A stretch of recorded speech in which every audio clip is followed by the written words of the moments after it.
সকাল সকাল একদম রেডি হয়ে গেছি। আর কোথায় যাব সেটাও তোমাদের বলে দিই। আজকে হচ্ছে ডক্টরের কাছে চেক আপ আছে। আর আজকে যে ভিডিওটা দেখছো এই ভিডিওটি কিন্তু অনেক দিন আগেরই ভিডিও, মানে এই রিসেন্ট আজকালের ভিডিও নয়, এটা অনেক দিন আগের ভিডিও ক্লিপস ছিল যেটা আজকে এডিট করছি আমি। তো দেখো আমি রেডি হয়ে গেছি। আর এই যে খুব ঠান্ডা, যেহেতু সোয়েটারও বার করে ফেলেছি, খুবই ঠান্ডা পড়েছে। অনেক দিন আগেও মাঝে মাঝে ঠান্ডা পড়ছিল না, তো সেই সময়ের ভিডিও এটা।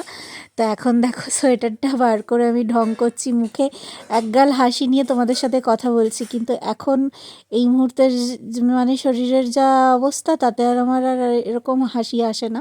তো যাই হোক, এই যে সোয়েটারটা পরে নিলাম, দেখো বাইরে ঠান্ডা যেহেতু আছে। আর এখন ঠান্ডা লাগানো যাবে না, ঠান্ডা লাগলেই এখন কাশি ফাশি হবে। আর কাশি হলে তো অসুবিধা হয়ে যাবে। আর কাশি হয়েও ছিল, তো ডাক্তার ওষুধ দিয়েছিল, খেয়ে একটু ঠিক হয়েছে। তো তোমাদের দাদাও রেডি হচ্ছে। আর এদিকে আমি জানলা ফাল্লাগুলো আটকে দিয়ে যাই, কারণ আস্তে আস্তে তো রাত হয়ে যাবে। ও বাড়ি যাবো, ও বাড়ি ডাক্তার দেখিয়ে মায়ের কাছে গিয়ে একটু বসে ঠসে তারপরে আসবো, রাত হবে। সেই জন্য ভাবছি জানলাগুলো আটকে দিয়ে যাই, না হলে ওই ফাঁক ফোকর দিয়ে মশা ঢুকবে, ঠান্ডাটা ঢুকবে। তো সেই জন্য তো তোমরা আমার বড় ভিডিও তো দেখছোই না, বড় ভিডিও তো দেখতে হবে, তাই না? বড় ভিডিও না দেখলে অনেক কিছু মিস করবে। অনেক কিছু জানার বিষয় থাকে যেগুলো তোমরা জিজ্ঞেস করতে পারো আমাকে। আমার যতটা এক্সপিরিয়েন্স আমি তোমাদের সাথে সেটা শেয়ার করার চেষ্টা করব। তো দেখো কর্তামশাই রেডি হয়ে গেছে, আমার এখানে ব্যাগপত্র রেডি। আর হচ্ছে এটার মধ্যে যত ফাইল টাইল আছে, প্রেসক্রিপশান ফাইল সব কিছু আছে, রিপোর্টস সব কিছু। তো এখন হচ্ছে বেরোবো। আর ঠান্ডাতে পুরো কাঁপছি, ঠান্ডা লাগছে প্রচণ্ড। আর এখন যে আউট ভয়েস দিচ্ছি, আজকেও ঠান্ডা। আর এই আউট ভয়েসটা আমি কবে দিচ্ছি জানো? মকর সংক্রান্তির দিন। মানে আগের ভিডিও ক্লিপস হলেও মকর সংক্রান্তির দিন তোমাদের সাথে কথা বলছি। তো তোমরা কেমন আছো? মকর সংক্রান্তির তোমাদের অনেক অনেক ভালোবাসা আর শুভেচ্ছা রইলো। বাড়িতে পিঠে টিঠে হচ্ছে তো, আমাদের বাড়িতেও হচ্ছে, কিন্তু আমার শাশুড়ি মা করছে আজকে। তো চলো যাওয়া যাক।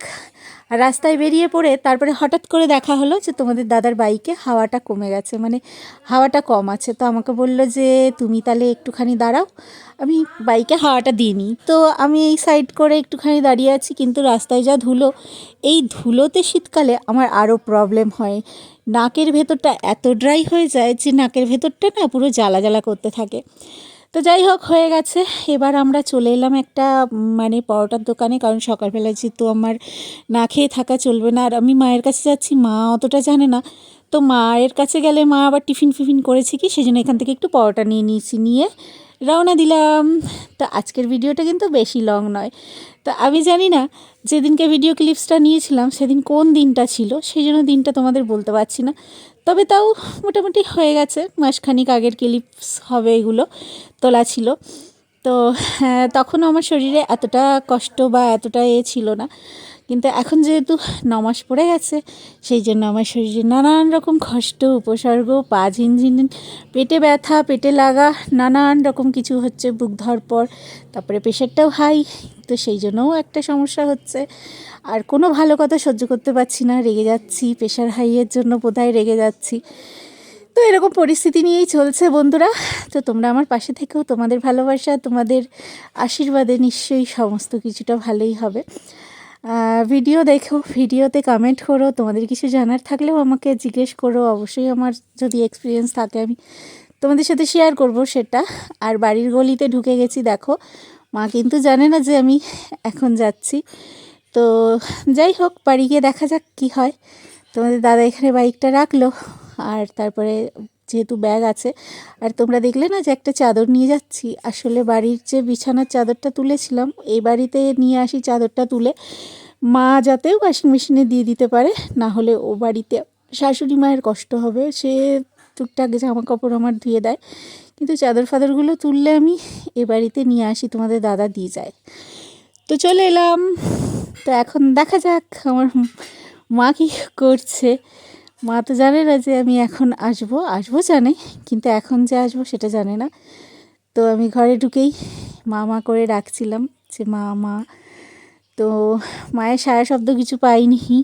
আসলে মা কী করে সারা শব্দ দেবে বা মা শুনতে পাবে, কারণ মা হচ্ছে বাথরুমে ছিল, জামা কাপড় কাচছিল। তো সেই জন্য তো ঘরেও ঢুকে দেখছি আলো ফালো বন্ধ, আর এদিকেও ঘর পুরো খালি। ভাবছি মা কোথায় গেল, মা কোথায় গেল। প্রথমে আমিও বুঝতে পারিনি যে মা বাথরুমে আছে, আর বাথরুমে জলের আওয়াজটাও অত হচ্ছিল না। আমি ভাবলাম বোধহয় মা ছাদে গেছে জামা কাপড় মেলতে।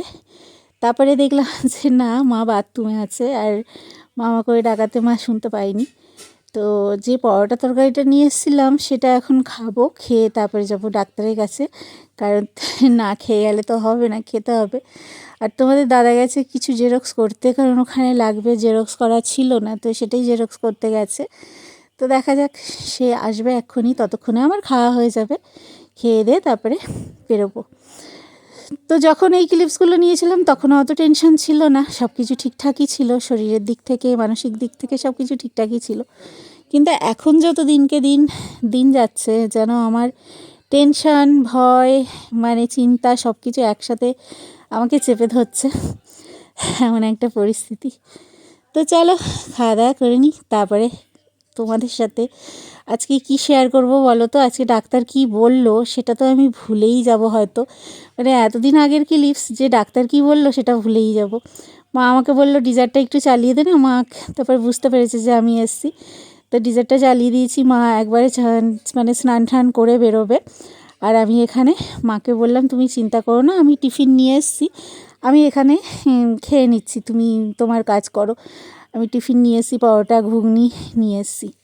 তাহলে চলো তাড়াতাড়ি খেয়ে দিয়ে নিই, আর তারপরে তোমাদের দাদাও চলে আসবে ততক্ষণে। আর ঘুগনিটা বেশ ঝাল ঝাল হয়েছিল, ঝাল ঝাল ঘুগনি, আর সাথে হচ্ছে মানে পরোটা।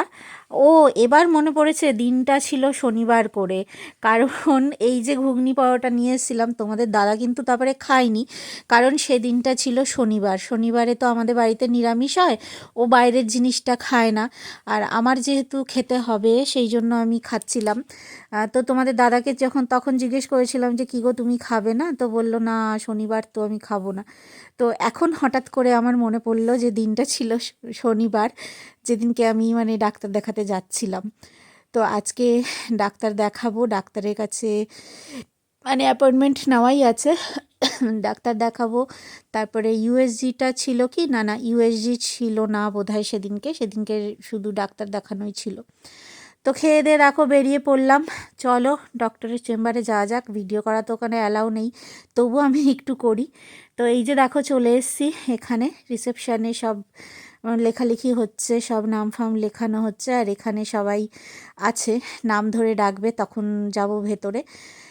তো ভগবানের কাছে প্রার্থনা করো যেন সবটা ভালো থাকে, সবটা ঠিক থাকে। ভয় তো একটা কাজ করে বলো। আর এই যে দেখো তোমাদের দিদিকে বসে আছে এখানে, আমি মানে ফোনটা সামনে ধরে ঠিকমতো করতে পারছি না, কারণ কে কখন কি বলবে সেটা একটা খারাপ লাগার বিষয় থাকবে, সেই জন্য আমি করিনি। তো যাই হোক, রাত্রি করে আবার তোমাদের সাথে দেখা হচ্ছে। বাড়িতে তো চলে এসেছি অনেকক্ষণ, তোমাদের দাদা চুপটি করে বসে আছে, তো ও বলছে কি, আমি বললাম কিছু বলো। তো সে ক্যামেরা অন করলে সব কথা বোধহয় বলা ভুলে যায়। আর মিষ্টির দোকান থেকে দেখো আমাকে কাঁচাগোল্লা কিনে দিয়েছে, যেহেতু কাঁচা ছানার সন্দেশ খেতে আমার ভালো লাগে। তো এই যে মিষ্টি কিনে দিয়েছে। আর ডক্টরকে বলছিলাম ওজন তো আমার অনেক বেড়ে গেছে।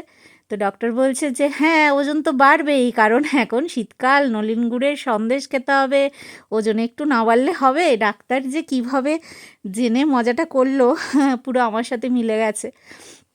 তো ডাক্তারও হয়তো জানে যে এখন শীতকাল, এখন মিষ্টি ফিষ্টিগুলো খাওয়া বেশি হয় মানুষের, বাঙালি মানুষ তো একটু তো মিষ্টি ফিষ্টির দিকে নজর থাকবেই, এইসব নলেন গুড়ের বা অনেকে নতুন গুড় বা খেজুর গুড় যাই বলো। তো দেখো আমি এখন সেটাই খাচ্ছি। তো তারপরে হচ্ছে শোবো, মিষ্টি খাবো, খেয়ে শোবো। আর ও বাড়ি থেকে খেয়ে এসেছিলাম, তো বাড়িতে এসে খালি মিষ্টিটা টেস্ট করছি, কিন্তু মিষ্টিটা না অতটাও ভালো ছিল না, কারণ গুড়ের তো কোনো গন্ধ বাতাস নেই। আজকাল যেখানেই যাও ভেজাল, ভেজালের যুগ, জীবনে ভেজাল, খাবারে ভেজাল, হাওয়ায় ভেজাল, সব জায়গায় শুধু ভেজাল আর ভেজাল। এই ভেজালের যুগে মানুষ যে কী করে বেঁচে আছে আর কি করে জীবন যুদ্ধ করছে একমাত্র মানুষই জানে, তাই না? মানুষের মনেও ভেজাল, কোনোটাই পিওর নয়। তো যাই হোক, সবাই ভালো থেকো, লাইক শেয়ার করো, আর অবশ্যই কমেন্ট